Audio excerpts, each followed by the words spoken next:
Bom dia, Bom dia, Jéssica. tá tudo bem? Tudo, graças a Deus. Estava aqui escrevendo aqui, enquanto estava seu áudio. E você, como está? Bem, graças a Deus. Ai, que bom. Tem mais alguém da sua turma que assistiu ela hoje, além de você? Não. Não? Então já vou começar. Perguntar, né? Porque vai que um milagre acontece.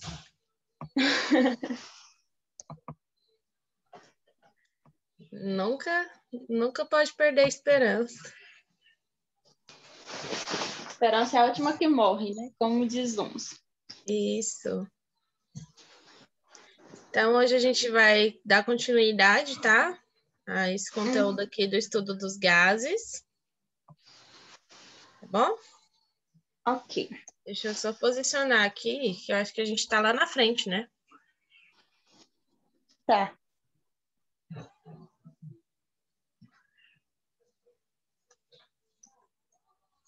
Eu vou dar uma voltadinha aqui nessa parte de fórmula, tá? Ok.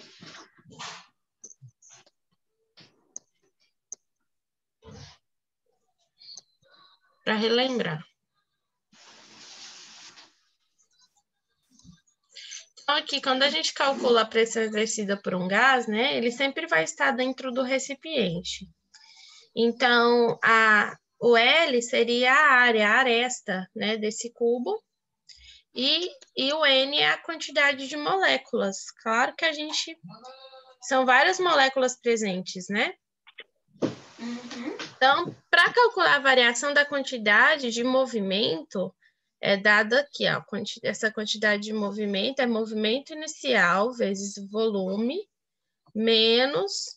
resumindo, menos o movimento inicial menos o volume, vai ser 2 vezes o movimento inicial vezes o volume, tá? Tá bom. Entre as colisões consecutivas das moléculas de gás, vai percorrer 2 vezes a mesma distância da aresta. E essa distância é dada em um determinado tempo, ou seja, é o tempo que a molécula gasta para percorrer essa distância. Então, para a gente calcular essa distância de movimentação das moléculas de gás, a gente vai calcular o ΔT, que é igual 2 vezes, né, a aresta, que é essa distância, dividido pelo volume, tá? Então, pelo teorema de impulso, quer dizer que o impulso é igual à variação dessas colisões, que é o ΔQ, tá? Então, o movimento de impulso nada mais é que força, tá? Vezes o tempo. Para determinar a força, a gente chega nessa fórmula final aqui, ó. Que força é igual movimento inicial vezes o volume ao quadrado dividido por L, que seria a distância, tá? Da aresta. Tá bom? Tá bom. Então, aplicando o conceito mecânico da pressão, né, que nós vimos lá no slide 11, que é aquele movimento da aresta dentro do cubo, a gente pode dizer que a distância ao cubo equivale ao volume do cubo. E o produto, N, que é o número de moléculas dividido pelos movimentos iniciais, resulta em uma massa total do gás. E a equação da pressão exercida por um gás perfeito seria essa. Pressão é igual a 1/3 vezes a massa vezes o volume ao quadrado, dividido pela velocidade, tá? Tá bom. Essa seria a velocidade. E a energia cinética do gás vai equivaler ao somatório de todas as energias cinéticas das suas moléculas. Então, calcular a energia cinética do gás é utilizar essa fórmula, massa vezes o volume ao quadrado dividido por 2. E o volume do produto ao quadrado também apresenta na equação da pressão, né? Então, a gente pode substituir que energia cinética é igual 3 vezes a pressão vezes a velocidade dividido por 2, tá? Então, a energia cinética pode ser utilizada por essa fórmula final aqui, ó. 3 vezes a pressão vezes a velocidade dividido por 2.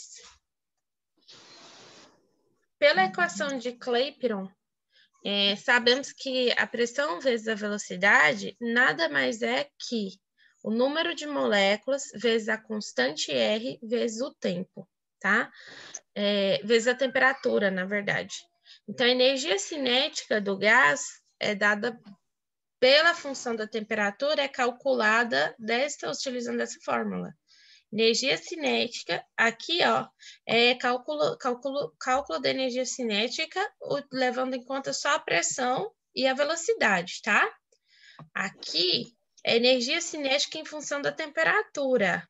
Aí nós vamos usar energia cinética é igual a 3 meios vezes o número de moléculas vezes a constante R, tá? O número de mols, no caso. Falo moléculas, mas moléculas é o número de mols, tá? Ok. Número de mols do gás, vezes o R, que é a constante universal do gás ideal, que equivale a 8,31 joule por mol, tá bom? Vezes a temperatura, tá? E a velocidade média desse gás. Energia cinética, velocidade média, é uma rinca de fórmula. Já a velocidade média do gás, ela é dada em função da quantidade do número de mols em razão da massa molar, tá? E aí, para calcular a velocidade média, a gente vai calcular a velocidade ao quadrado é igual a 3 vezes a nossa constante dos gases ideais, que é o nosso R, que é a constante universal dos gases, tá? Vezes a temperatura dividido pela massa molar, tá? Isso aqui é para quê? Para nós sabermos o grau de agitação das moléculas. E aí, a determinação da energia cinética média por molécula é dada por esta fórmula. Energia cinética é igual a 3 meios vezes a constante dos gases, tá? Que é 8,31 joule, tá? Vezes, ó, o número de mols, que é o número de Avogadro, que é o Na, vezes a temperatura. Então, a gente tem a constante dos gases, dividido pelo número de Avogadro, vezes a temperatura. Vai ter um exemplozinho depois, tá? Aqui para a gente entender um pouquinho. E aí, como a constante, né, dos gases, ideal dos gases, o número de mols são valores constantes, o quociente vai resultar em uma outra constante. E esse quociente é que a gente chama constante de Boltzmann. No Sistema Internacional de Unidades, que é o K, que é a constante de Boltzmann, equivale a 1,38 vezes 10 elevado a menos 23 joule, constante de Boltzmann, tá? Então, a energia cinética média por molécula do gás é dada pela energia cinética, que é igual a 3 meios vezes a constante de Boltzmann vezes a temperatura. E a gente conclui que essa energia cinética média por molécula de um gás, ela não depende da natureza do gás, mas sim da temperatura desse gás, tá? E agora a gente vai a um exemplozinho, ó. Analisando microscopicamente, a temperatura de um gás representa a soma da energia cinética de suas moléculas, tá? Então, de acordo com a equação da energia cinética, a gente verifica que o número de mols, que é o nosso N, de um gás confinado, ela não vai variar. Mas o que vai variar, assim como a constante também, mas o que vai variar é a temperatura, que é a energia cinética desse gás, tá? Então, ó, por isso a letra B, ela é correta, porque a soma da energia cinética das suas moléculas, tá?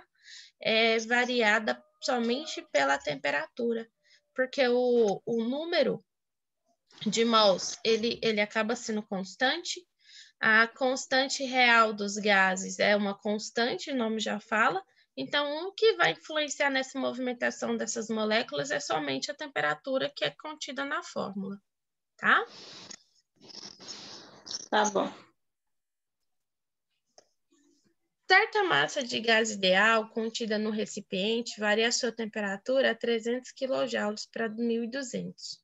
Qual a razão entre a velocidade média de suas moléculas antes e depois dessa variação? Então, a gente pode concluir que a variação, né, a velocidade média das moléculas do gás é dada pela velocidade ao quadrado é igual a 3 vezes a constante real dos gases, que é o R, vezes a temperatura dividido pelo número, pela massa molar, que é o número de mols, tá? Então, calculando a razão entre esses valores antes e depois, a gente teria isso daqui, ó. Velocidade média dividido pela velocidade média depois. Então, nós vamos ter, ó, a mesma fórmula, olha só, 3 vezes R, 3 vezes a constante real do gás vezes a temperatura antes, dividido pela massa molar, e depois a mesma fórmula, ó, 3 vezes a constante real vezes a temperatura, dividido pela massa molar. Então, a gente vai só substituir, concorda comigo? Ó, velocidade média antes, dividido pela velocidade média depois, é 300 dividido por 1.200, certo? Porque o exercício diz que a massa do gás está contida num recipiente que varia de temperatura de 300 Kelvin para 1.200. Então, a gente vai ter aí 300 dividido por 1.200, e aí, calculando isso, a gente vai ter, como é elevado ao quadrado, tá? A gente vai ter raiz quadrada de 1/4, tá bom? Tirando a raiz quadrada, a gente tem aí a velocidade média antes e depois de meio, tá bom?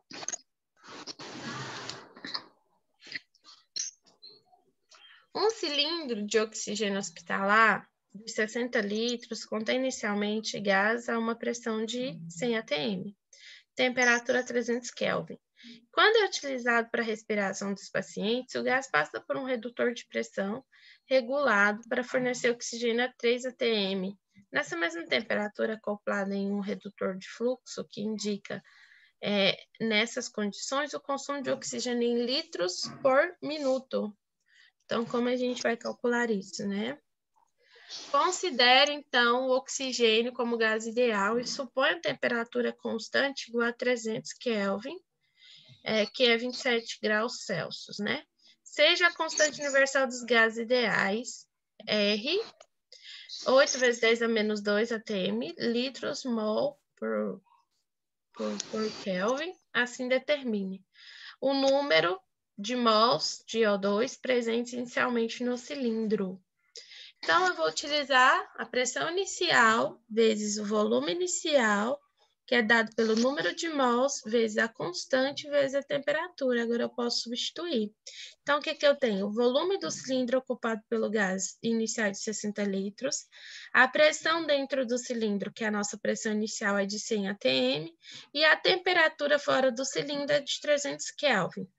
Utilizando a fórmula, então, podemos substituir 100 vezes 60, que vai ser igual ao número de mols inicial, que é o que eu não tenho, vezes a nossa constante, que é 0,08, tá? Vezes 300. Então, 100 vezes 60 é 6.000, que é igual 0,08 vezes 300, né? Dá 24, vezes o número de mols. Número de mols eu vou ter aí 6.000 dividido por 24, então o número de mols é 250 mols. Tá? E a próxima seria a gente calcular o número de mols de O2 consumidos em 30 minutos de uso, com o medidor do fluxo indicado 5 litros por minuto. Então, utilizando a mesma fórmula, a gente vai fazer o quê? O fluxo do oxigênio é dado em 5 litros por minuto, que é o que a letra B está pedindo, né? A temperatura do segundo enunciado da questão da letra B, que é de 30 minutos. E o volume consumido vai ser igual a 5 vezes 30, que vai ser um total de 150 litros. A pressão é de 3 atm.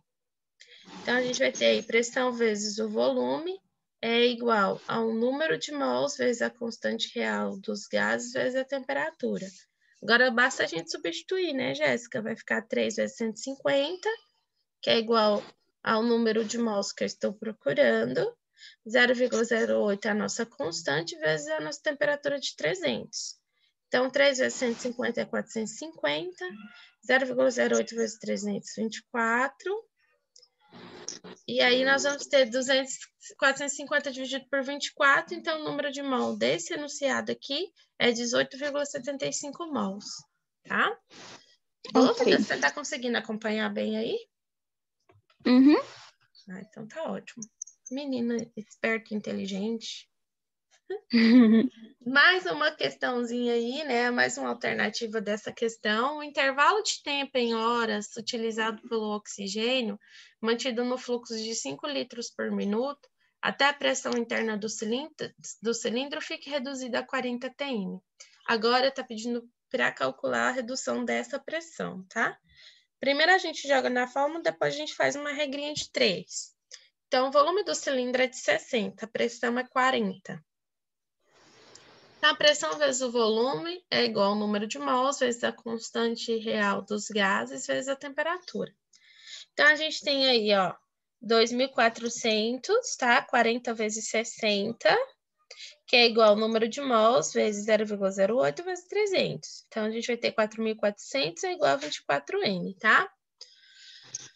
Por fim, a gente tem aí o número de mols de 100 mols restantes no cilindro. Como ele está pedindo, né, para a gente calcular a pressão interna no final, nós temos 250 mols que foram consumidos em 150, 250 mols é o nosso total, mas foram consumidos 150.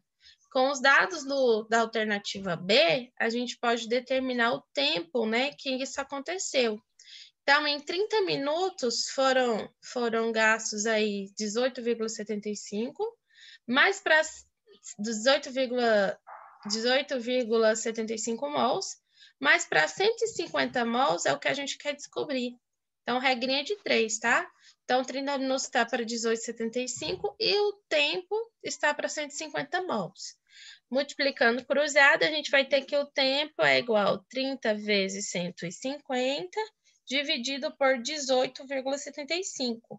Então, o tempo total gasto é de 4 horas, tá?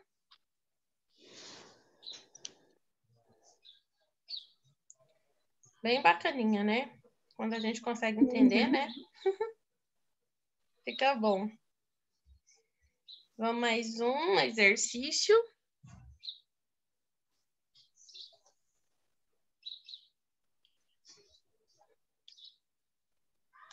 Uma teoriazinha, né? Com relação a um gás perfeito confinado a um recipiente de volume invariável, analise as afirmações. A energia cinética de suas moléculas depende da massa de cada molécula, que varia conforme a substância que forma o gás. Aumentando-se a temperatura do gás, sua pressão aumentará proporcionalmente. A velocidade das moléculas do gás não interfere na pressão que ela exerce no recipiente? Das 3 alternativas, nós sabemos que a velocidade interfere, né, na pressão, tá, exercida. E a energia cinética das moléculas depende da massa? Não, a gente sabe que a energia cinética das moléculas depende apenas da temperatura, tá? Por isso, somente a questão 2 está certa, tá bom? Então, ó, por definição, a afirmação é incorreta, pois é evidente que a energia cinética média das moléculas de um gás perfeito depende apenas da temperatura, como eu disse, né? E a 3 também é incorreta, porque pela constante, a pressão de um gás perfeito depende diretamente do quadrado da velocidade de suas moléculas. Logo, a velocidade vai interferir, sim, na pressão do gás no recipiente, tá? Com isso, a gente conclui esse conteúdo aqui, tá? De hoje. É claro que a gente vai estudar mais um pouquinho, vamos fazer uns exercícios juntas também. Alguma dúvida, Jéssica? Não. Não? Jéssica, dá uma olhadinha lá no Classroom, porque tem as atividades postadas lá, tá? De Física e Geometria.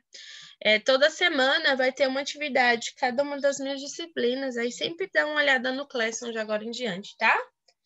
Tá bom. Aí, como tá em formulário, basta você responder e enviar. Não precisa ficar tirando foto mais, porque eu vou fazer tudo em forma de formulário agora para frente. Fica mais fácil. Tá bom? Ah, sim. Então é isso. Tenha um bom dia e até amanhã. Acho que amanhã a gente se vê. Tem mais uma aula, não tem ou não? Não sei. Até a próxima aula. Tchau, tchau. Tchau.